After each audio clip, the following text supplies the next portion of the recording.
Hello everyone and welcome back to the Fireside stream. I am your host, Remy McNeil of Celtic Phoenix Productions, and with me, as always, is the immortal Mollie Rhymemaster. Mollie, how are you doing? I have finally been kidnapped by a girlfriend in chat, and I am stuck in her house. Interrupt. Yes. There's a dog here. That's exciting. Very exciting. His name is Odin. Very Odin, cute, yeah. Very cute name. He might make a guest appearance, which is exciting. I can hear the stream. You gotta mute that thing. I did. Sorry. Yes. Well, last week, me and Mollie decided to sit down and write for you guys and show you a bit of our writing processes and how we handle, different hurdles of the process. Oh, you're a good little scruffy boy. Oh, is Mollie muted? No, Mollie's not muted. Am I muted? Check the stream. It shouldn't be. Sorry, it's a bit of a hectic start to the stream because I have it's not my usual setup, so we had to get everything. Oh, you're a good little scruffy boy. Just... Oh, is Mollie muted? No, Mollie's not muted. Am I muted? Okay, good. All right. Sorry for the recursory reverb there, folks. Just double checking to make sure she isn't. Yeah. Oh, thank you, Floof. You've made me do that. What? Brilliant play, Floof. Excellent job. Yes, last week, me and Mollie decided to write an actual prompt, which, even though it was supposed to be a civilian during the Fall of Beacon, it devolved into Team BRNZ during the Fall of Beacon. And this week, we decided to challenge you, the viewers, to do the same. Now, we only got 2 submissions for this. It is very specific, so I don't blame them. Yeah, I don't blame them. But also, I just want to get this out of the way. Somebody asked on Twitter about my opinions on Cinder's backstory. Like, I don't know if we should go into that because that episode is not technically public yet. I know, but like... All right, look, I don't know how you haven't been spoiled on this. So if you don't want to be spoiled on RWBY Volume 8, Episode 6 stuff, well, close your ears for like the next 2 minutes. Oh my gosh, it's so bad. It's so bad. It's like... It's not even bad, it's generic. They were like, we're deconstructing Cinderella because we're putting in murder, but it's the most predictable and uninteresting thing I've ever seen in my life. And oh my god, the song that plays, the song that's like a fucking Disney intro, where it's like ultra descriptive lyrics, but it's like funny because she's like, clean the floors, clean no one loves you, but like in song form. Like that was the part that got Dashie was very emotional over the "no one loves you." Like, I feel like in a better song, that line and delivery could actually work really well. But everything up until that point, because good songwriting shouldn't need to rely on blatantly telling you things with the most obvious delivery and obvious instrumentation and obvious lyrics. So the fact that Dashie got emotional about that is I don't know. Like, that could be like a song from a musical. And I think... A bad musical. I've seen a lot of them. I mean, I don't know how a lot of frame of reference. I already don't like musicals, but I'm just saying that's the kind of quality stuff I hear from musicals. But regardless, it was awful. I mean, we have a stream on Dashie's channel tonight around 8, where me, Fatman, and Dashie, I don't know, maybe some other guests, are going to definitely be sounding off on the episode. It was not positive. We literally, during the reaction, during it, we came up with way better alternatives that I'm probably going to look into implementing for fixing RWBY, because it is such a bad backstory that we waited forever for, and we didn't need it in the end. It's the thing is we mentioned, like I talked last week about Attack on Titan and retroactively writing characters. I think that's what they were trying to do. But, like, they don't have nearly the amount of finesse and material to work with. Because, like, the thing is, there's nothing that Cinder ever did that made me wonder, man, I wonder what's up with her. Well, no, it's also contradictory. Because everything we've known about Cinder up until this point is that she wants power. Like if you go back through volume I want 3, to be powerful. 4, and 5. It's all 4, 5, yeah, all through the last 4 or 5 volumes. It's been power. I want power. I want to increase my power. That was the first hint of her backstory we ever got, which was back in volume 3. We had the flashback where she said, "I want power." And what do we have here? Is that it's not power that she wanted, it's freedom. And I get that, power is a dynamic in that, but it wasn't being emphasized or focused on. It was the fact that she's now on the run. Being on the run was the focus of that flashback. Now, I said this in the reaction. We might get more context later on. We might get another flashback that recontextualizes it, but it makes me question what was the point of this flashback then, if you're not going to emphasize the important element of the character that you've been building up to. Again, there's also nothing that made me wonder what her backstory was. I probably just she could have just said, yeah, I grew up as a slave child, and I would have been like, yeah, that explains it. I don't need to know the gritty details of that, because I don't care enough about Cinder's actions in that light. She never did anything where I'm like, oh, that was morally interesting. I know I keep going to the comparison, but when Attack on Titan did it, they did it with a character who had some really interesting behaviors. So going back, recontextualized why she acted the way she did, and you're like, oh, that makes sense now. But Cinder's not further explained by her backstory. It's just kind of a thing you would have expected from Ruby. I said that you could convey the same amount of information by having someone say you were enslaved, and then having the scene where she was tortured by Salem and having the quick cuts that we saw. You could literally get almost the exact same amount of information. Except you wouldn't have gotten the 2 cute designs for the sisters, who were, cute. But, that's it. No, I didn't forget your doc, man. I didn't see anything new on there. I understand that you want us to read our doc, but can you not ask every 5 seconds in stream? Yeah, it's really irritating to see it every 5... Did you get to mine? Did you get to mine? Dude, ask us once, and we'll get to it. The more you ask, the less we want to read it. Oh, that opened in the wrong tab. Oops. Let me go fix that. Cinder bashing. I see I joined the stream at the right time. Yep, you did. Okay, where it is?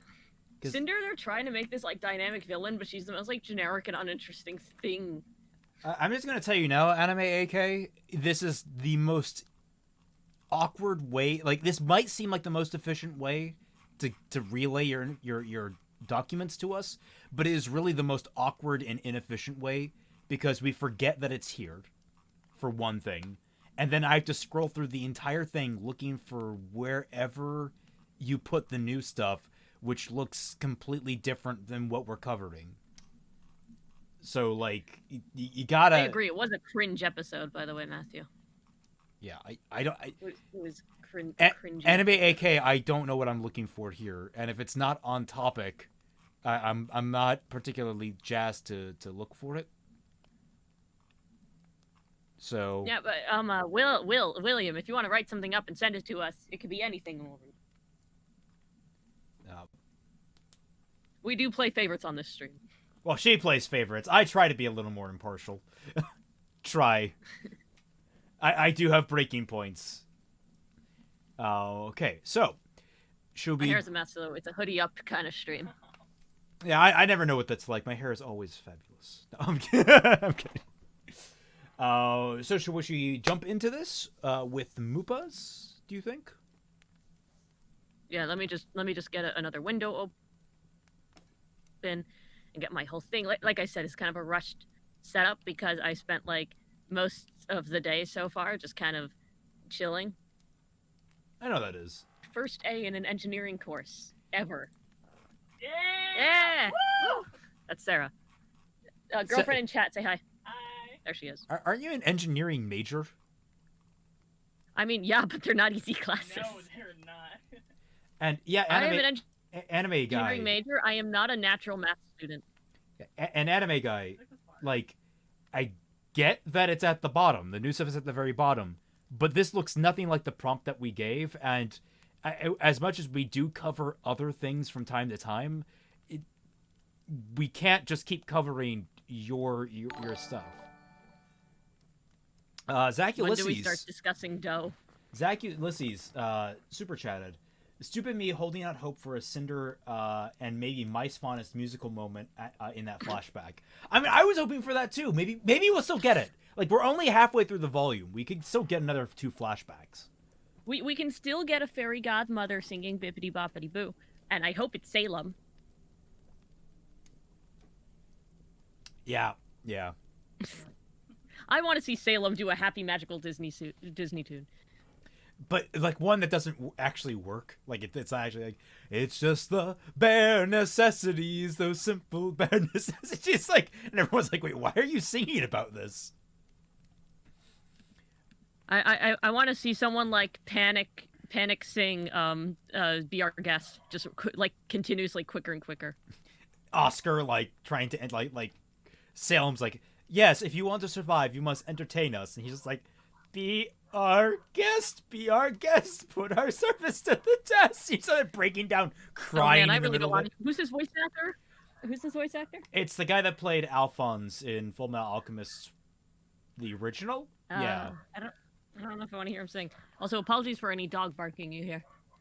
Yeah. I think his name's like Aaron something. But yes. What? I don't know. Anyway, should we get into Moopas? Are you loaded up for that? Molly? Yes, I have it up. There you are. Awesome. Yeah, I have it up. You were kind of slow to respond there. All right. Here we go. From what I can tell from just cursory looking at this, I think she basically kind of took our style of it and rewrote it in her own words. So it's going to be kind of, I think, redundant upon ours. That's not a bad thing. It's just you're doing some interesting things. Let's see. Yeah. I mean, we always look forward to your work, Moopa, so. Yeah. May, get down here! We have to go! But Huntsman didn't run. They stood against the Grimtides. This is what May signed up for. I if it's not the word, it should be. That's a good word. Unless you want it to be the Grimtides. This is what May signed up for. She timed her exhales, drawing them out while aiming through the leaves of the tree canopy. She can do this, just like the heroes in the movies. Her bullet grazes the shoulder of the creep as it charges into the festival stall. Lumber and fabric collapsing amid screams. We're falling back! I'm ordering you to get down! I can cover your retreat from up here! A small Nevermore surprises her, screeching and clawing her ear before she shoots it with her sidearm. She needs to calm down, not expose herself. Sorry, even if you say small Nevermore, I'm thinking something the size of a horse. Those things are pretty big. I'm not Well, thinking it's those small little like, birds that fly around, which I don't know if they're confirmed. Hold on. One of my friends is popped in stream said, I want a Salem musical about torturing Oscar. You know what? I want that too. Yep.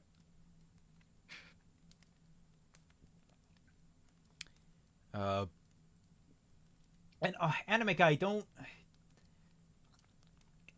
we might get to it. It's not that we won't, it's just that we might not get to it. We want to focus on other things with each stream.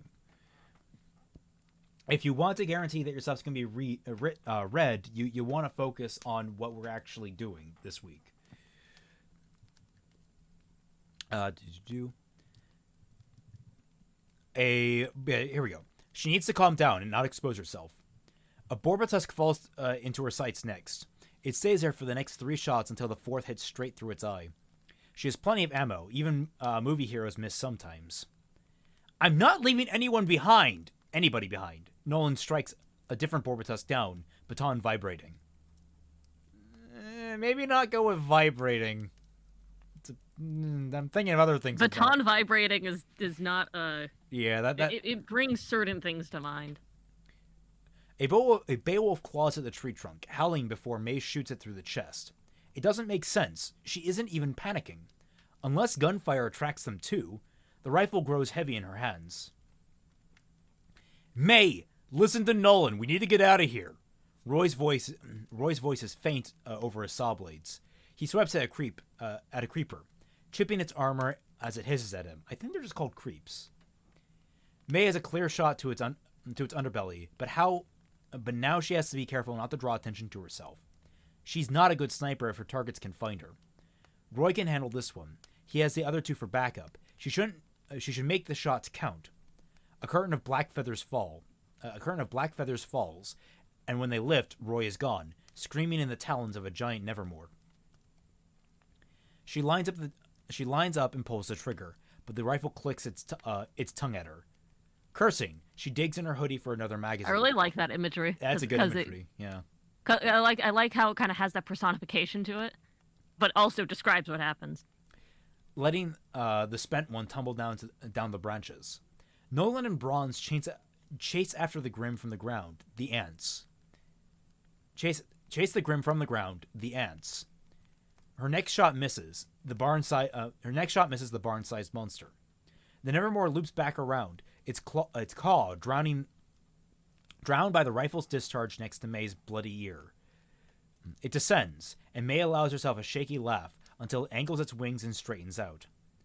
Nolan's faster and gets out of the way, but Bronze is too slow, and all May can hear is the wet squelch, feel the tremulous impact through her tree. Roy isn't screaming anymore, and when the Nevermore lifts its red beak to crow, Bronze falls in pieces to the ground. Nolan's hands are in his hairline, mouth agape, no more orders coming out as the Nevermore feeds. This isn't a war movie. It's a war documentary. She can't do this. She's a ghost when the surge of young Beowulfs comes stampeding towards Nolan and wash him away. A pair of claws. You mean like White as a ghost? She can do this. She's a ghost. I guess that might be unclear imagery there. Yeah, I think you have. It's good imagery, but I think you have to be a little more specific. Multiple pricks press the top and underside of her head. Too slow. Her eyes proceed to the roof of the Beowulf's mouth. Its gums. The pricks sharpen, puncturing, overwhelming the dizziness as she's lifted from the ground. Her unbroken limb fumbles for her sidearm. She presses the muzzle hard against where it won't miss. Even passing through something else first, the bullet will exit out the back of the Beowulf's head. The last shot has to count. Okay, I was thinking that you could do something really dark in that last line, alternatively. Where, like, she's pressing the muzzle where it won't miss. You know, even if it passes through something first and goes, she pulls the trigger and everything goes black. Like, basically leave it ambiguous as to whose head she was putting it to. Hers or his. And I think that would have actually been kind of a darkly creative way to go about it. I think this was really good overall, though. I think it was quick. It was sharp. You know, Yeah, Mupa, we have high expectations for you, so. Yeah, I mean, I'm very disappointed that you didn't indent this first line. Very how shameful display. As 0 out of 10, Mupa. 0 out of 10. No, yeah, this was excellent. There was some questionable imagery once or twice. That ghosting. She's a ghost when the surge. That's. I kind of get what you're going for. I respect Mupa's attempt to write something that just sounds a little different than normal cliches you'd see in prose. Yeah, that's the thing. Like, sometimes it's a hit, sometimes it's a miss. Like the rifle clicking its tongue at her. That's great. That was a standout line, I think, in this entire thing, was that moment. Oh, absolutely. So, so great work, Mupa. Hey, excellent work. I think you're not in stream yet, which is a shame because we keep reading yours first, and you're going to show up later and probably be like, hey, wait, where's my story? So yes, great work. Now the second prompt. Yeah, I mean, in general, I do love when people really try to come up with their own descriptions and their own prose style, because it really makes the reader stop and think about the scene and think, like, instead of just kind of skimming over the line because you know how it's going to begin and end, you're just like, oh man, that's cool. Like, oh yeah, that would be how it is. Well, that's why, I can talk about this a little bit because I'm in the middle of working on it. I'm writing a short story collection of sorts, and I've talked to Molly about this a bit, but every single one of them is going to feel a little bit different. I'm trying to write it in different ways. I mean, the one that I've just recently finished is epistolary. It's a series of 3 letters that tell a story over the course of like a year and a half. So you get sort of a keyhole impression, like looking through a keyhole at the whole story. And all these stories are going to be kind of like that, where there are elements that are left vague that you kind of have to fill in yourself, but you get like the broad strokes of the through line. The one that I'm currently writing is sort of like an old legend passed down through the generations of an entire species of creature. So it's sort of like it's the legend of one of their greatest warriors and that sort of thing. So it's all about that kind of thing. One of them that I'm considering writing is going to be, I'm debating whether or not to do it because that's going to be kind of hard. It's going to be in Bible prose. It's going to be actually as written as though a Bible. Well, that's cool. Yeah, that one is like I told you that, like you were like, oh, you should go with one of the other two because people don't like just big lore dumps. I try not to do big. Well, okay, lore I dumps. don't like just big lore dumps. I said I will, if you give me a list of prompts, I will always go for the emotional ones because that's just the type of person I am and that's what I like. That's but fine. I think if you really want to do something like really creative, like write a fake Bible, and you're really gonna delve into like stories for it, I think that's cool. I don't like big lore dumps when it's about like, oh, here's the lineage of our king in the small rural valley where the main occupation is like that's where it's. Oh yeah, no, that's the kind of lore dump that really falls apart very quickly. It's just because like it's where you're reading it and you're like, you're just kind of falling asleep during it, as opposed to, you know, having something that's like a book where I'm trying to like, you know, here's a proclamation from our Lord, whatever, in the first age, and have it be like this big kind of like, think of a prophet spouting his beliefs. A good prophet, or a good pastor, a good prophet, a good I don't know what else you would call it. They're a good scry. Is it a scryer? What are the ones that like are announcers for like the Middle Ages? Oh man, what is the word? Like a caller?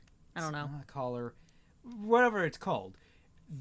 The best ones are not the ones that just flat out tell you the stories. In fact, you see that a lot in news today. Although I have issues with the news because it's not what they're not supposed to be telling stories, supposed to be telling the news, but that's neither here nor there. The ones that get the most attention are the ones that can tell a story through the factual information you're trying to thread. Even if it's a very bare bones story, it's all about catching the attention of the viewer. It's about inviting the imagination to work for them. So it's always very interesting to me. Yeah, Brady deleted his message, but his response to your question of what's the person called who like calls out these things, William get the right one. I think it's a crier. Brady's asked Rabbi. There is an equivalent. The person who leads prayer is called a cantor. Cantor. Which is kind of similar. Yeah, no, I think I've heard of that before. That's supposed to be like the person who like emphatically, you know, reads the Bible and does prayer and things like that. So, with that said, should we move on to the second prompt? Yes. You, William Wismer. I'll leave this one to you since you enjoy reading his work. I do enjoy reading his work. I'm just making sure I'm comfortable here for a second because I'm like, where do I put the microphone? I have a sleeping bag. Actually, I'll take the sleeping bag. Alright, there we go. Okay, I just want a thing to like lean on. So here's a sleeping bag. Sorry, this house is a mess. Just get the dog. Just use the dog. What? Just you know, get Odin and just like lay him on your lap and just hold him there and just lean on him. He's too rowdy to sit still. Yeah, he's upstairs. He's also a puppy, so he moves every like 3 seconds. Yeah. Until he's when he's napping out. Otherwise, he's like, what? Oh my gosh, Adri sent me Japanese soda in the mail. Woo! My friend sent me for Hanukkah Japanese sodas. It looks like. Oh, is it that kind with like the ball bearing in the marble or whatever in the top of the cap?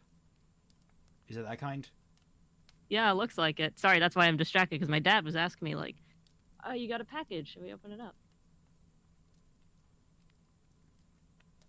Well, that's cool. Nice. I can't wait to have that when I get home. Yeah. Okay. Okay. Bronze prompt, draft 2, written by William Wismer. What Wismer's a Pokemon? William Wismer. Wismer. Alistair. All right. Tell me what happened, Mr. Porfirio. Porfirio. That's Nolan's last name. Nolan looked up at the man sitting next to the bed. Smart and official, a dignified touch of gray in his hair, but the only thing implying his age. His uniform was Elysian, but the insignia on his lapel wasn't, a quill crossed over with an open book. He held real versions of both in his hands. The former poised to right in the latter. Okay. You know what happened, Nolan replied, looking away. I do. Then why do you even care? It won't change anything. Nolan trailed off, unable to finish the thought. The man didn't say anything for a long time. When he spoke again, it wasn't with an even tone. Because I do, and I think you do too. Nolan wanted to be angry, was angry, but couldn't summon the effort to act on it. Maybe it was the painkillers, or the general sense of exhaustion that clung to his bones. Or maybe he just knew the man was right. Where should I start? Nolan asked. The man sat back and took up his pen. At the beginning. There were too many of them. Creeps. They swarmed up the street like a flooded river, all bodies and teeth. It was loud, too, yips and snarls and thundering feet. Screams sometimes, but they didn't tend to last long. I could barely hear May's rifle over it all. Okay, so we're switching into first person. She hadn't stopped firing since the start, couldn't miss. But there were 4 more to replace each one she took down. There were just too many for her to thin out. I could feel my hands shaking as we faced down the onslaught. My swings are too wide, sloppy, but still connected with every strike. Creep upon creep went down, one after the other. The stench of seared flesh and singed fur stuck thick in the air as I burned through my dust reserves. I must have killed more Grim in those 10 minutes than I had in my entire time at Shade. Braun stood with me, lashing out with his claws, killing even more than me. Not a surprise. He'd always been the better fighter. That's why he gotta be our leader, I guess. I couldn't see Roy, but I could hear him. We'd lost him trying to get out of the street. Creeps had cornered him in an alley across the street. Okay, that's the thing where it's a little bit of repetition there, but... Especially because it's 2 words, the street, at the end of 2 sentences in a row. Yeah. And they're, proximal, literally, right next to each other in the actual body of the text. Yeah. Bad position, 2 ways in, no way out. He kept shouting at us for help, his saws roaring away without end. Bronze kept shouting at him to hold on, shouting at May to cover us while we just pushed forward. Didn't do any good. There were just too many of them. Wasn't even the creeps that got him. Beowulf jumped down from the roof. No way he could have seen it coming. Aura must have held out for a while. He screamed longer than most. May was in our ears, shouting that we needed to help him. I guess she could see what was happening to him. She wasn't making a lot of sense. Okay, a little typo. Or maybe I just wasn't understanding her. Didn't matter either way. There was this big gust of wind out of nowhere, like a hammer from above. Didn't recognize what landed on the building, but it was big. Smashed half the thing down just landing on it. May started screaming too as the thing took her and flew off into the night. Something snapped inside Bronze. He just threw himself at the creeps, didn't seem to care how many there were. Just stabbing and clawing at them, trying to push through them after May, shouting at me to follow. I wanted to. I would have, but there were just too many. Too many. They took down his aura faster than I thought possible, and then they just ripped him apart. I watched it all happen, saw the blood, heard him scream as he went down fighting. It was all just, I didn't have a choice. If I didn't run, they would have gotten me. There was nothing I could have done. Nolan was in tears by the time he finished. He hadn't expected to say so much, but once he begun, the words come tumbling out like a landslide. Every admission, every vivid detail still etched into his memory, all of it wrenched back to the surface. The man had said nothing the whole time, listening intently as he scribbled away with his quill. It hadn't occurred to Nolan in the moment, but he now realized that everything he had said had been recorded. That probably should have concerned him, but he was too exhausted to care anymore. With a final stroke of the quill, the man finished his work, shutting the book and stowing it securely in his bag. Thank you for telling me your story, Mr. Porfirio. Porfirio. Nolan huffed, bitter and exhausted. Not sure what you want with it. It's not much of one. No, it's not. Beginnings rarely are. Beginnings. The man rose from his chair, gathering up his things as he prepared to leave. Indeed. Good day, Mr. Porfirio. Who did you say you were again? The man paused, considering Nolan for a moment with an unreadable expression. Who I am doesn't matter, the man eventually said. Only what I do. Nolan raised an eyebrow in confusion. And that is? The man smiled, small and mysterious, crossing the room to place a hand on the young huntsman's shoulder. I tell stories. Every story. Including yours. Nolan began, confused. Don't worry, you won't even remember I was here after I leave. He patted the shoulder and turned back towards the door. Until we meet again, Nolan, I wish you good luck and happy endings. Interesting. That's interesting. I was waiting for the guy to go around like, I need to talk to you about the Avengers Initiative. I was just waiting for that. My name is McFury. And I'll tell you that Ironwood is a dumb motherfucker. That was a cool, like, I think that's interesting framing, like he's telling it to some mysterious man. I think it's kind of weird, because it's like, why would... if he was just a reporter, I also would have, like, totally believed that, and he was just, like, going around. I would have... I think the idea that maybe he's an Atlas official, like, that just, he's getting an official report, would have probably made this stronger. However, this actually feels more in line with the show, introducing a random character that seems super mysterious and cool, and then never really elaborating on them. So, like, in a way... Points for accuracy. Yeah, points for accuracy. I'm Roman Torchwick. I'm Roman Torchwick, and I'm here to talk about the Revengers Initiative. That's it. Well, if you say Avengers 3 times on stream, Disney will shut you down. Oh, no, you're right. Frontier messaged me. What do you say? Say Marvel in front of it. A Marvel. Yeah, it came through Frontier. I don't know what you're messaging about. Okay. We have anime AKs. I'm not really sure what the tone of that one is. Or we could get the dog. Dog. He's a little lumpy. Well, maybe I want to say hi to him. Alright. I can if you want to. Sure. Alright. It's the internet. People love dogs. It's true. Also, we do have to discuss what the plans are for the coming week, because next week is Christmas. Literally, the 25th, I believe, is Friday. Yeah. Oh. And then after well, obviously we shouldn't stream on Christmas unless you guys want to. Yeah, I can't stream on Christmas. Family stuff all day. Okay.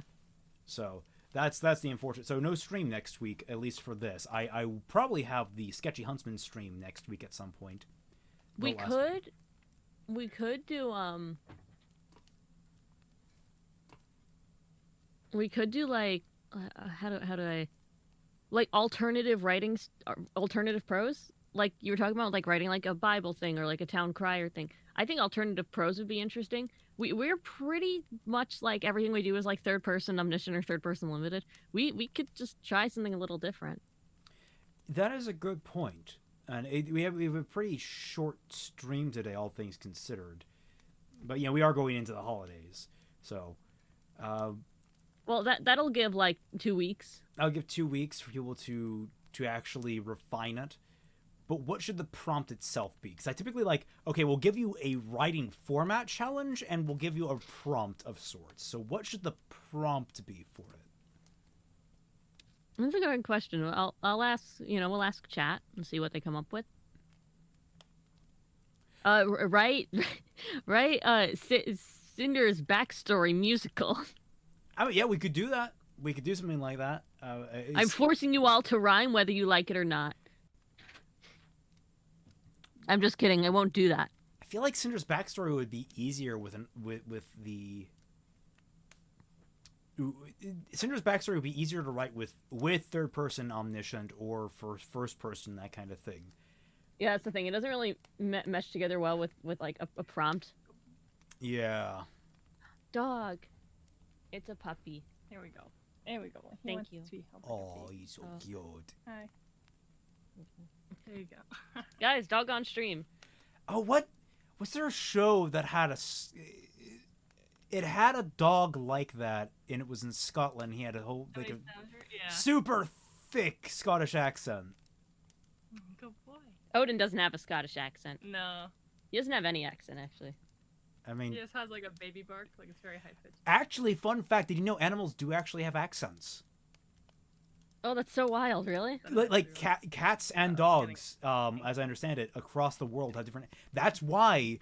Oh, sorry. That's why in Japan, nya is the word they use for a cat meowing, because they actually sound a little bit more like. It still sounds roughly the same sound wise, because ours don't exactly sound like meow, but like it does have a distinct sound to it, which I think is fascinating. That even animals have accents. It's great. Sorry about that noise, but dog on stream. Yes. Raymond watched Attack on Titan. #story. I mean, I don't know. It's not one of those anime that I'm. It kind of has the Walking Dead effect, where I'm just sort of like, everyone can die at any moment. Not like The Walking Dead or Game of Thrones, where it's like anyone can die at any moment, and I feel like my investment in that is always just so. I know it gets the writing gets better, and Mollie swears by it. I don't know. I'm not into that sort of thing. There's something about it that's just off-putting to me. I can't quite put my finger on it. So it's Not that fine for us. Yeah, I'm not putting any kind of condemnation on it. I understand it. People love that show, and I'm not gonna judge for something that I haven't watched. So let's see. What prompts should we give people? That is the question. Word count is always the biggest issue for me. My ideas are way too big. Only one I could send was taking an old scene and cutting it down. One thing that I would recommend practicing, and even if you don't succeed, just write a scene. Don't think in terms of, oh, I need to write this small self-contained story. Think, I need to write one section of a much larger story. And just give us that. And let us pick it apart from that context. And the more you practice at just doing those small little tidbits, the more you can round out the edges so that it's self-contained, but you get enough information to understand that there's something much larger going on beyond it. Yeah, I think a lot of people when they're starting out writing, they don't want to do like short stories. They want to do like their Grand epic tales. Like these huge things, and it's okay to just start small. Yes. I mean, literally, the short story I just wrote was a guy going to an island with an expedition, and that's about it. I've never written anything more than 10,000 words. Now that's, I mean, I don't, that's a little too opposite in the other direction. Like, I think you should at least task yourself to write something longer. I've told the story before, I think, but in my novella. Oh no, class, I'm not saying I'm never gonna write anything that long. It's just that I'm working up to it because I don't write physically write as much as I should. I mean, the first thing that I wrote was a 150-page novel. That was the first real thing that I wrote. And I look back on it, and it's cringe as hell. There's so many different cringe elements in it. But I still look back, and I'm like, man, I wrote 150 pages. That's incredible for a 16-year-old. That's great. So, like, here's the biggest heartbreak, though. Even if you write a lot, what you publish is going to be relatively small from your work portfolio. That's always the heartbreaking notion of it, because it's sort of like, I have all this work, and then sometimes you just like, well, I can't finish this now. I don't have the emotion for it. I don't have the energy for it. I'm not going to finish this, that kind of stuff. What I was going to say is, the story that I tell is in my novella class in college. we were basically tasked to write a novella over the length of the entire semester. And I did, but I forgot one important thing that was written on the sheet, is that everything needed to be double-spaced. I literally wrote about double what I was expected to write. In that entire class, I overdid my work. And it was hilarious when I learned why, but Raymond, would you guys ever critique just general sentences or wording for grammar and punctuation, like stuff that would be used on a resume? Haha. Don't come to me with resumes. I don't even know how to make a resume. I have a resume. I know how to make resumes. Okay, come to me. Okay, how I learned to write is not because I was really like into creative writing when I was young. It's because my mother is a lawyer. So she is like the expert at writing emails and resumes and cover letters and like anything professional. And that is how I learned to write. Good grammar, good intention, you know, like that was actually that's like a big thing that helped me learn, was just knowing how to kind of tell what I need to, which is obviously a very different type of writing, but it's a very good skill to have. Brady W. Hickman. Ray at 16, writing more than I ever have at 19. Okay, I'm going to stop you right there, all right? There are people in this world that get a jump start on things and are incredible at it. What I wrote was cringe. It wasn't good. It just gave me the experience. And I have gotten shot down hard a lot on it. In fact, when I was 19 was when I basically gave up on the draft that I had, and I decided that if I ever were to do the same story, I had to completely redraft it from the ground up. So, one, it's not like that writing went anywhere beyond just giving me experience, which you can get to by just sitting down and writing, and writing, and writing it, then giving it to someone to look at, and then they throw it in your face, and it hurts, and it feels like someone has just murdered your child, but then you fix it, you keep writing and writing, you throw it to them, it hurts again. Like, that's the process. And two, I've written way more since I've been 19. Hell, I've written more in this last year than I've written in the last, with the exception of my short story collection. Like, and even then, like, there's not quite things that are comparable there. 3, people like Kevin Penkin exist, who is like 1 or 2 years younger than I am, and yet has created some of the most amazing soundtracks this side of the freaking, this side of the Milky Way galaxy, all right? So, like, I'm always doing that too. You should never compare yourself to someone else. Never, ever compare yourself to someone else. Always compare yourself to who you were yesterday, the day before. Compare yourself to the you back then, and then continue trying to be better than that, and try and being better than you are today. That got very intense. I want to address something.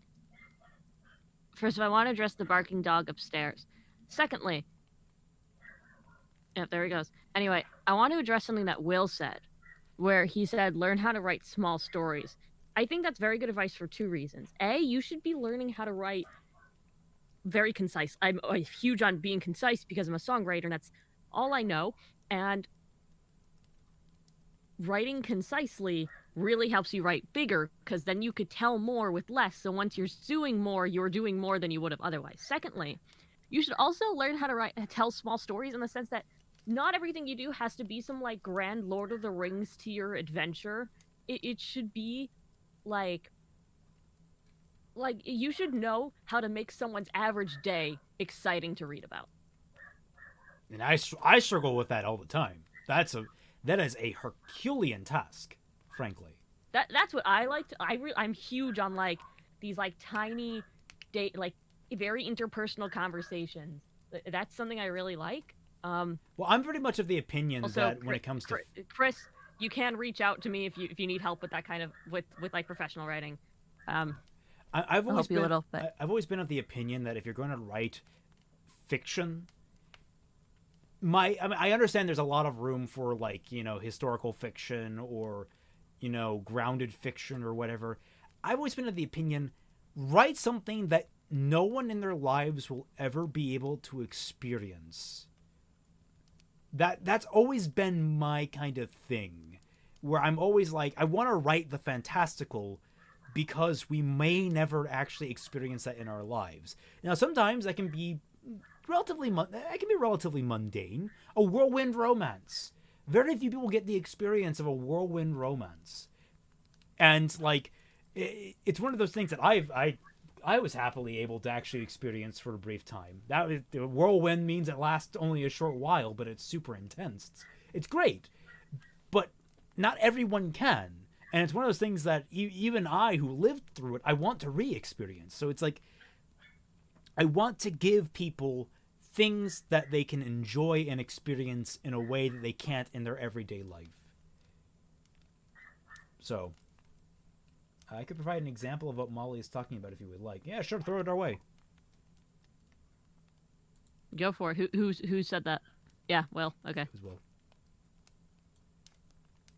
Yeah, that's something like Ruby always struggles with telling any story, anything small. It's always trying to do this like ginormous grand thing, but it has nothing to hold it together. It's like if you were trying to build a building and all you did was throw girders on top of each other and didn't like screw it in or like, you know, do any of the tiny work. It's gonna fall apart because nothing's holding it together. What is a large story if not a bunch of small stories packed together? Like actually. Yeah, my favorite creative writing teacher, Sherry, wonderful teacher, loved her. She always gave the example that stories come in a lot of different packages. You've got the novel, which is like a full-sized, well-made house. Meanwhile, you've got a novella, which is like taking a tour of a couple of rooms in that house. Then you've got a short story, which is like just being in a single room of that house. And then you've got a flash fiction, which is looking through a keyhole into a room of that house. And it always breaks down smaller and smaller in that way. And then you got like, you know, you have novel epics like Lord of the Rings, which are like mansions, where there's, you know, sprawling estates, that sort of thing. So if you keep that kind of stuff in mind, you can understand how that structure all threads together, because the room that you're describing, it has a door that leads to other rooms. And because those rooms exist, there need to be walls in certain places. There needs to be a ceiling. There are elements around it that shape that room into what it is in the basis. And then you fill that room out with the information unique to that room. If it's a child's bedroom, you have a stuffed teddy bear off in the corner. You have a nightlight. You have a smaller bed or a crib or something like that. Or if it's an adult's bedroom, you have, you know, maybe a computer in the room. Maybe you have, you know, charging cables. You have, you know, a big queen size, or maybe just a single bed, whatever size bed. You have these information that fills out the room, but you have to remember the walls and ceiling and all that such that are formed by the things around it. So writing big isn't the issue. It's all about where the foundation is, basically. I hope that made sense. Is that a tiny rainbow cowboy hat? Tiny cowboy hat. All right, William, what have you sent? Dinner Rush. Okay. Like, again, it's a thing that you kind of learn from just writing very small things like poems and short and songs, is that you can't tell a gigantic epic unless you're going to be doing like Paradise Lost, or Dante's Inferno. So you just kind of have to like learn these small things. See, also, people can't see my tiny hat. Hold on. There it is. Let's see. Oh. It's like the story of the man who built a castle using the rocks he picked up along the road. Oh my gosh, hold on. No, I need to get Tiny Weiss now. Hold on. Oh, you're going to give her the hat? I have to give her... I'm sorry, it's what chat demands. Where is she? She's upstairs. I'm putting down my mic. This is going to be... Okay. Also, yeah, Star can send... You can send your story. Yeah, go ahead and send it, Star. I'll receive it. I feel like if we're getting off, we should probably read anime AKs then. I feel like that's only fair.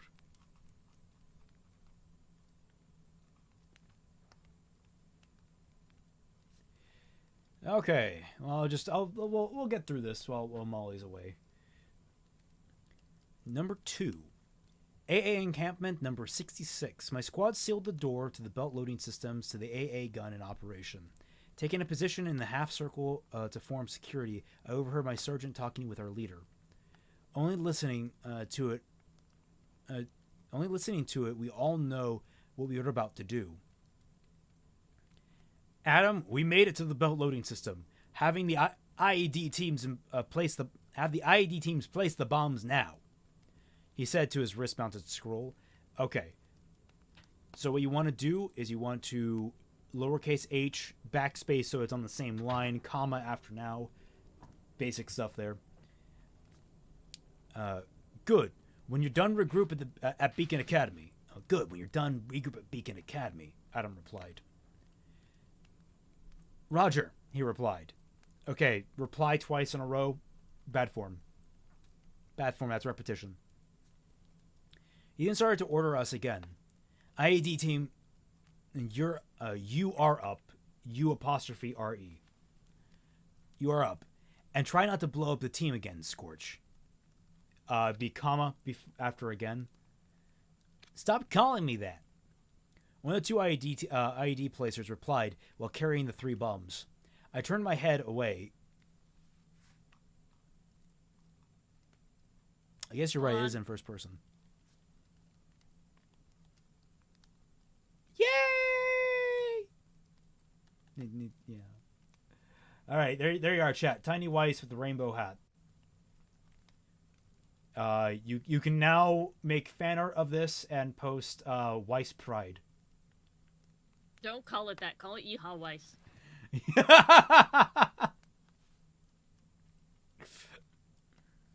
It's gonna be up there with yours.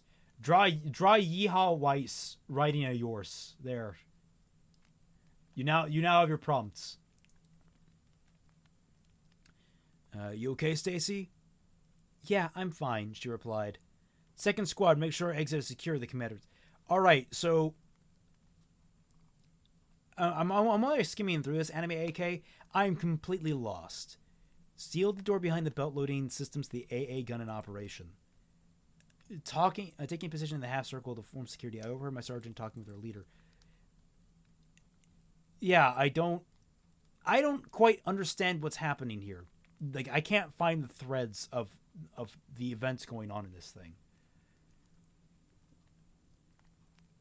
So it's like I don't know what to tell you, man. This is a kind of a mess because like there's too little being described of what exactly is happening here.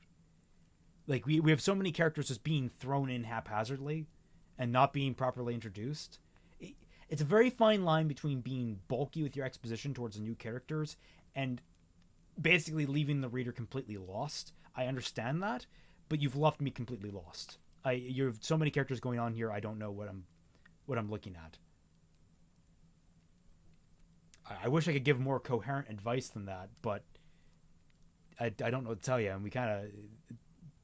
we've gotten the offers from the other people for this. Okay, so let me get. Did you get Star's prompt? I didn't get Star's prompt. Did you? No, Star. Did you send us your prompt?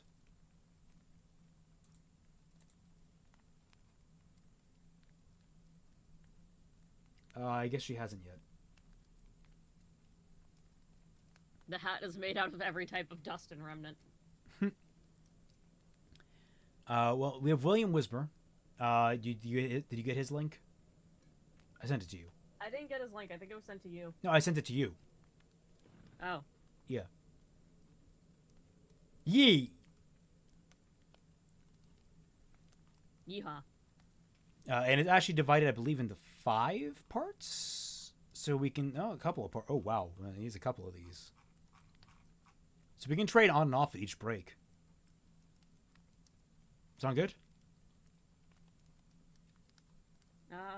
Sure. I just need... I'm trying to get hat. Needs like a little pin on the inside. Yeah. There we go. Okay, well, here we go. I'm not entirely sure what this is by William, but we'll see. 4. Serverbot 4 was actively Hold on, I just got a message saying they used that hat to launch Amity Arena. Serverbot 4 was activated partway into the dinner rush at Paradise Falls Sushi Restaurant and Bar. That's a mouthful of a sentence, it feels like. It quickly cycled through its boot checks, loading protocols and personality algorithms, the latter represented by an adorable cartoon face on its front display. Successfully activated, the bot detached from its charging station and moved to the kitchen. Entered standby mode while it waited for further instruction. I think you wanted an and entered standby mode instead of just comma entered standby mode. What do you think? I think and. You needed an and there. Yeah. No, you do. And. All right. Kitchen 1. All right. Kitchen 1. Within minutes, an apprentice chef approached, laden with trays of freshly made rolls. She quickly placed everything on 4's flat top and used the touchpad to key in booth 12 as a destination. 4 pinged to confirm the order and zipped off into the dining room, leaving the apprentice to hurry back to her station before the head chef could start lecturing her again. Booth 12. 2 teenagers sat in booth 12, named Ren and Emiko. I was going to say Ren and Stimpy. They sat across from one another. Ren ramrod straight and constantly fidgeting with his drink, while Emiko seemed to be doing her level best to hide behind her hands. The brief smattering of conversation fell quiet as 4 arrived, silently watching as 4 used its robotic arms to transfer food to the table. Once it had finished, 4 gave them a peppy invitation to enjoy their meal and returned to the kitchen, leaving the 2 teens alone once again. I feel like you could have maybe cleaned that up a little bit. Like, you started with those 2. You could have done a paragraph break there and then focus it all from 4's perspective. Because, like, you use 4, like, the brief smattering of conversation fell quiet as 4 arrived, silently watching. Like, were they silently watching, or was it silently watching? I guess they were silently watching. Like, it feels like the verbiage doesn't flow in that sentence. Both reached for their food in silence, so engrossed in not addressing one another that they were both legitimately startled when their fingers met in the middle. They looked at one another, eyes flashing in surprise, fear, apology, and hope of all at once. After a very long, very confusing pause, Ren took a chance and flashed Emiko a smile, quietly saying how happy he was to be here.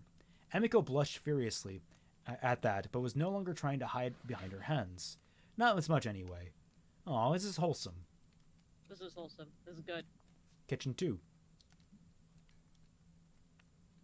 Alright, kitchen 2. 4 barely made it back to the kitchen before the apprentice was back for more food. Again, she placed the dishes atop the pot, almost spilling a bowl of soup in the process. She steadied herself with a deep breath before placing the rest and keying in booth 15, rushing back to her station as 4 set off. Booth 15. A family of 3 sat in booth 15, mother, father, and their young daughter, who would just not sit still, constantly climbing up the back of her seat to look over the edge, or slipping down to the floor to explore under the table.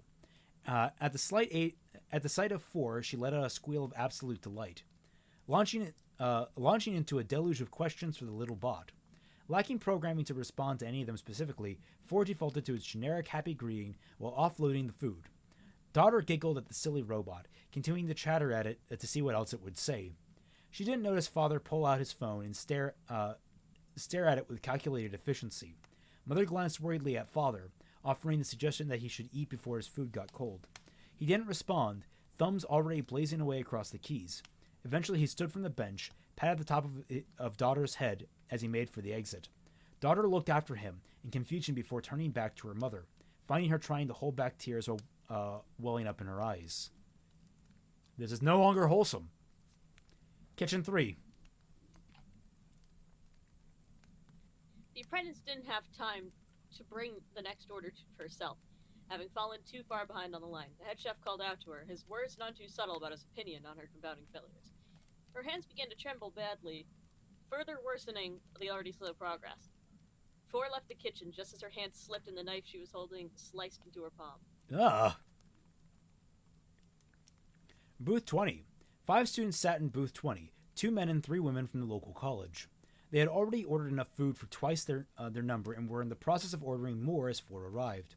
Sensing the discrepancy, 4 cheerily reminded them that they would be charged for any uneaten food. It earned the little bot a round of jeers and rude gestures, quickly forgotten as the group resumed their animated conversation. For FR? I guess that's a typo. Between mouthfuls of food. None of them addressed the fact that this was likely the last time they would all be together like this. 2 of them were one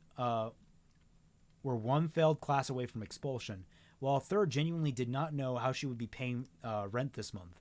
The 2 men were both in love with the same woman, who was in turn in love with one of the other women, none of them having the courage to say it out loud. The oldest of them hadn't spoken to her family in months, while the youngest was starting to wonder if he should give in and go back home to the farm. Then, of course, there was the fact that most of them could not afford this place, relying entirely on one person to pick up the bill. He didn't mind paying, but did wonder if the others would want them around if he wasn't rich. But those were troubles for later times, and later selves. Tonight they would eat, laugh, swear, sing, and cry until the night gave way to morning. Tomorrow would come, and all its problems with it, but not tonight. Not tonight. Kitchen 4. It wasn't a deep cut, but it hurt. The apprentice pulled her hand back to keep it from dripping onto her station, squeezing it into a fist to try and stem the bleeding. All that managed to do was make it hurt more. Gritting her teeth against the pain, she tried to hold back the breakdown she could feel building within her, already knowing she would lose. Before that could happen, the head chef appeared at her side, his stern face seeming to loom over the whole world. She stood up straight, deeply aware of everyone watching the scene intently. Without a word, the head chef pointed at her hand, reaching forward to take it when she hesitated. He silently inspected the wound, the apprentice hissing in pain as he gently prodded at it. Without a word, he dropped her hand and gestured the apprentice over towards the aid station. Using a medical kit, the head chef cleaned the cut with water and disinfectant, the apprentice wincing at the sharp burn. Satisfied it wasn't serious enough to warrant a hospital, the head chef wrapped her palm lightly with strips of cloth, ensuring that she could still move and grip properly. That done, he handed her a pair of gloves and told her to be more careful. Turning away before she could give anything more than a perfunctory, "Yes, sir," she returned to her station, mind spinning as she tried to figure out if she'd actually seen him smile at her or merely imagined it. Across the kitchen, 4 waited patiently for its next order. That was great. That's cool. So that's what we're kind of referring to. It's a small story. It's not just short, but it's also about a very small scene. It's just a night at a restaurant. But all these little things that are happening feel bigger. They feel like they have their own larger stories going on with them, and that's the kind of feel you kind of want to give off with a short story. You want to. It doesn't need to be 100% self-enclosed. It needs to feel like, you get from point A to point B very logically. That's about all you really need for a short story. The outline information simply needs to be provided upon a need-to-know basis. That's basically what a short story is. It's need-to-know basis. So if you have an element that's assumed, and it doesn't play a part, it's just a background element, like, say, we don't know what the father, he gets up after getting a text message or something like that. He leaves the restaurant. We don't know what he got a message for. We don't know what it was. We don't need to know. We just know that it was an element that told him to leave, and we got all the information that led up to that point right then and there. That's all we really needed. We didn't need the long, sprawling explanation that he was maybe a CEO that was super busy and didn't have time for his wife and kid. And God, that story, the more I think about it, that's just a little bit of a heartbreak there. This was a mix of wholesome and heartbreak, because the cute teens in love. Like the college students all have like their own problems going on. I think that's the only thing I don't really like about the story, is that all their problems are just kind of said and not implied. Like, it's very blatant. Yeah, I feel like you could have had a little more finesse with Booth 20. You could have had that a little bit of a a tweak with that. I don't know how you would have gone. How would you have gone about that? Well, if you're going to imply like, I mean, again, I would just work with the actions of it. Like, if two people are in love with the same woman, have it like talk about how like they're both trying to make a move for her. Like she asked for something and they both reach for like as fast as they can. I mean, I guess that could work. I mean, you could also imply it through just like, even if you're still telling, you could use it more of an implied, where, the two guys were basically trying to show each other up. It's still a statement of what is happening, but you can see the repercussions of it. Like, it also leaves more stuff up to the imagination. As an aside, hi Moopa, we read your story. It was good stuff. Yeah, good stuff. I mean, we've read a lot of good stuff. And have we gotten anything from Star yet? We have. Okay, what do we get from Star? I'm just gonna copy that. Mollie. There's some like shit in Weiss's hair. I know it looks like I'm a monkey picking out another monkey, but Okay, and paste. Okay, this is doable. We can round out with this, I think. Yeah. Hey Sarah. Hello. Girlfriend in chat is back, guys. Hi. Girlfriend in stream. Girlfriend in stream. She's off camera though because she's a little shy. Girlfriend off camera. There we go. Okay, we found it. Girlfriend in room. Yes. Hi. That's a relic of when I was trying to keep every scene as a paragraph. Interesting self-prompt. That's... Before we dive into this, what should we prompt? We want to prompt different writing styles, for sure. So what writing style should we prompt, and what should the topic be? I don't know. What should we prompt? Ooh. I don't know. Ideas. I mean, I was really hoping it could just be like something where they can choose the style. Okay. Well, yes, but like I want to like what hard rules should we have? Like should we like forbid certain styles? Yeah, I would forbid first person limited, third person limited.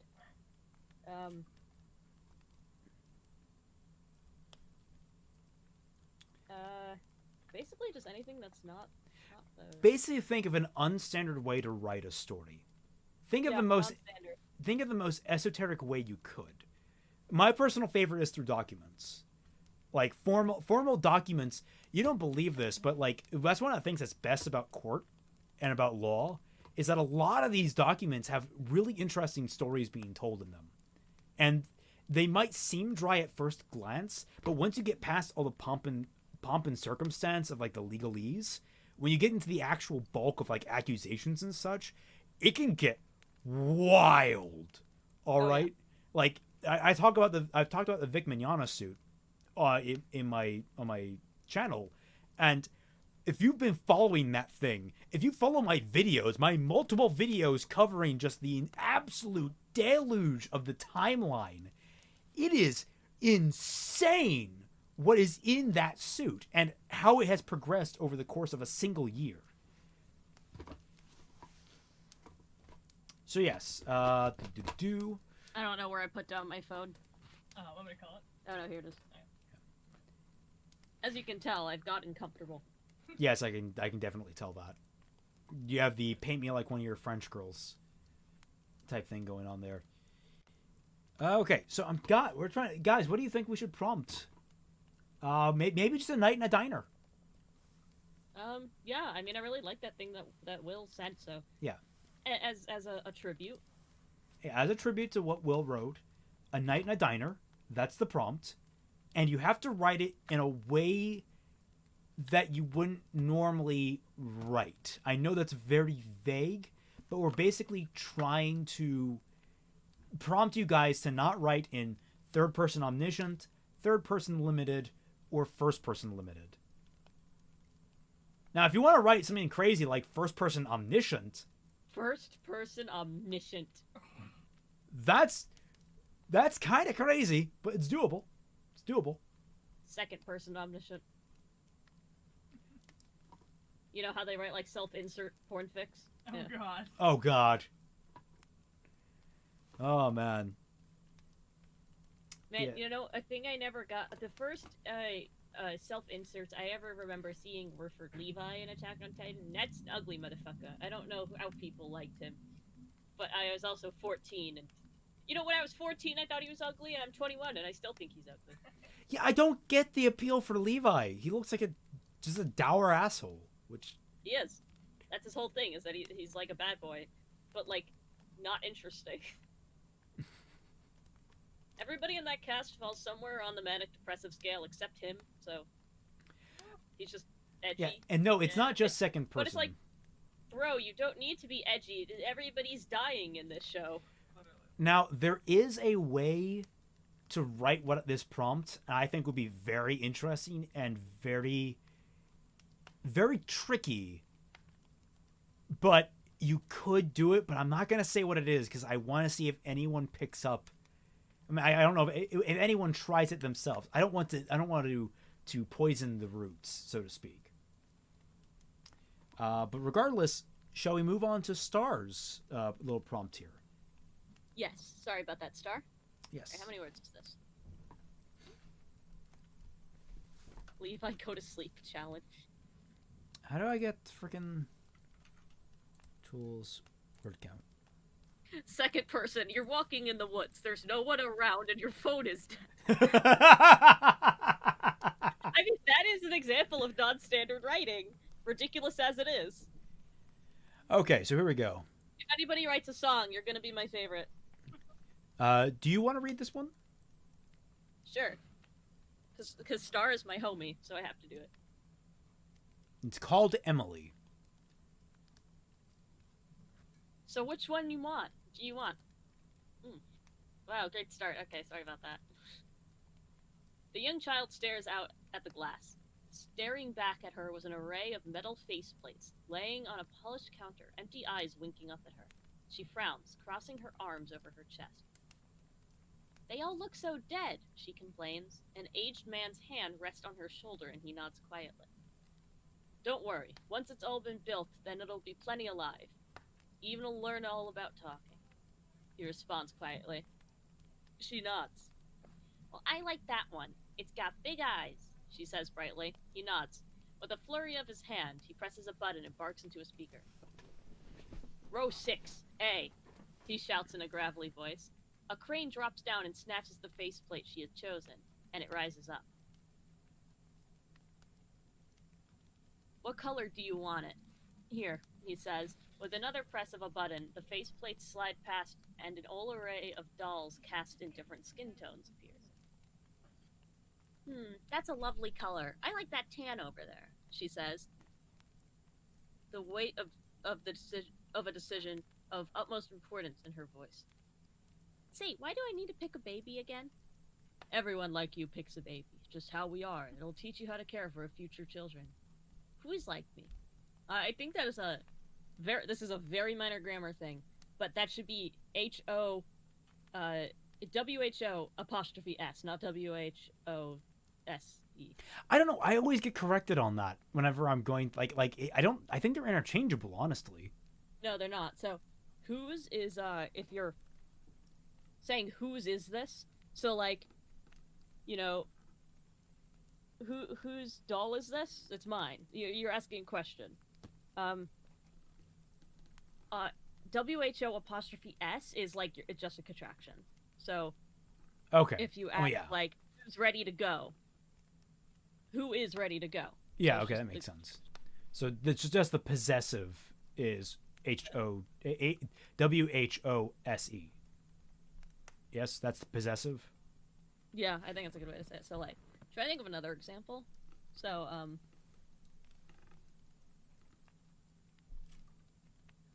who is afraid of the big back wolf? We don't know whose hat this is. Is WHOSE. Yeah. Anyway. Oh, the empathetic children, the ones who will make good mothers and fathers. It's your toy. What we've chosen for you to play with.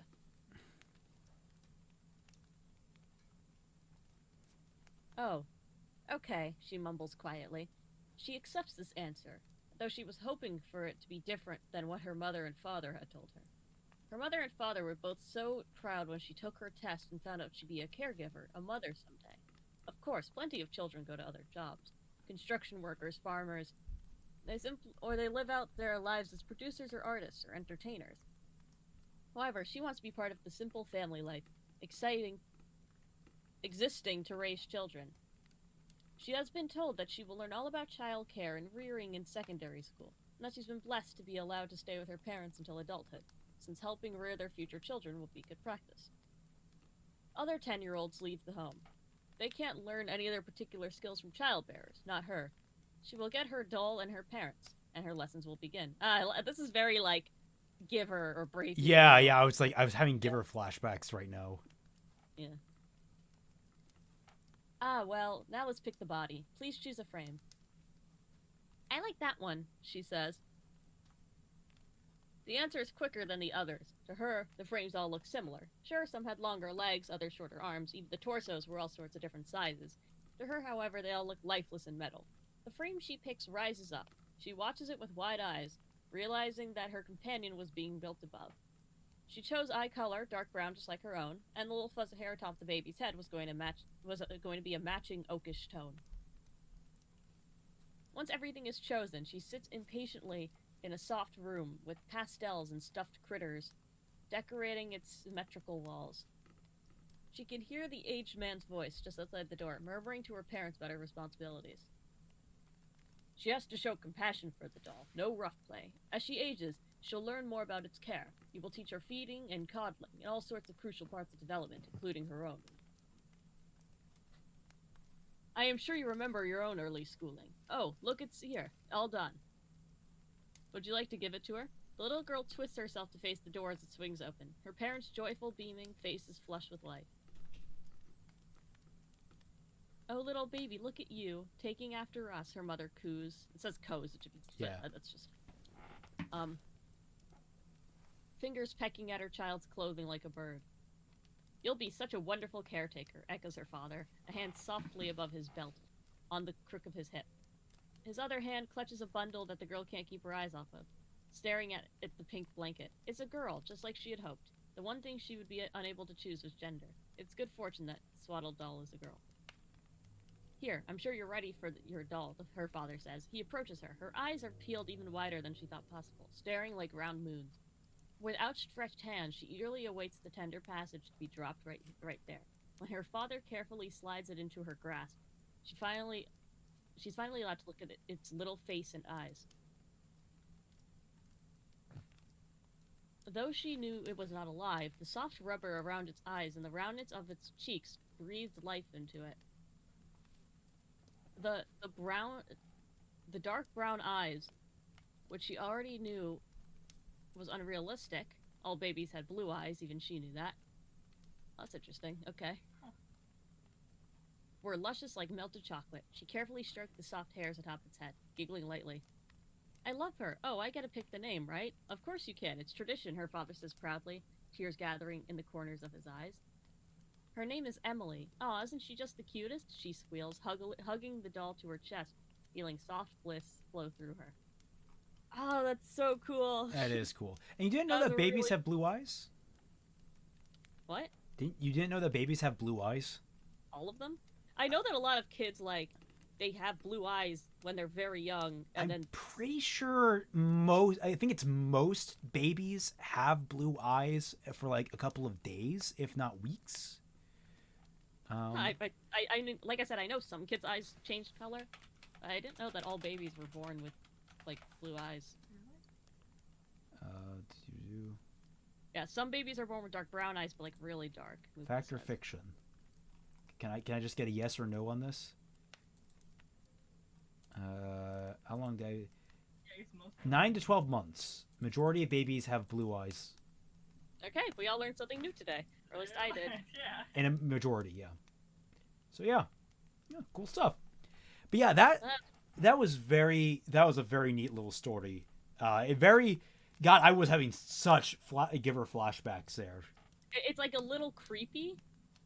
Yeah, it's like if you've ever watched the anime Psycho Pass, it's one of my favorite anime. It's by Gen Urobuchi, the guy that wrote Madoka. But it's really great because it does a very great thing of making you feel like you want to live in a dystopia.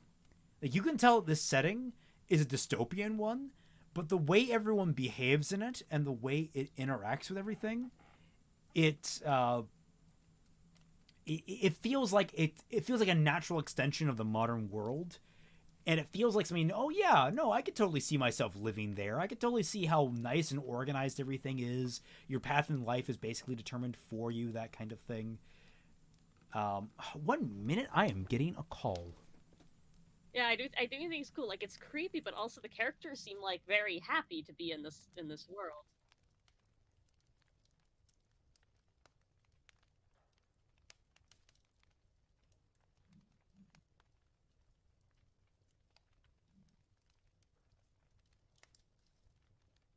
All right, I have stream. That means I get to play my music. Oh wait, never mind. Well, I could still play my music. If it's copyrighted, I'd rather you not. Okay, never mind. Because I'd rather not get a copyright claim. And B, I need to get going because apparently I need to go help pick up a car before things close in half an hour. So okay, we're gonna have listen to Iron Maiden another time, guys. Yes, we'll listen to it on your own time, not on YouTube, where I'll get a strike. It's okay, I'll sing it for you. I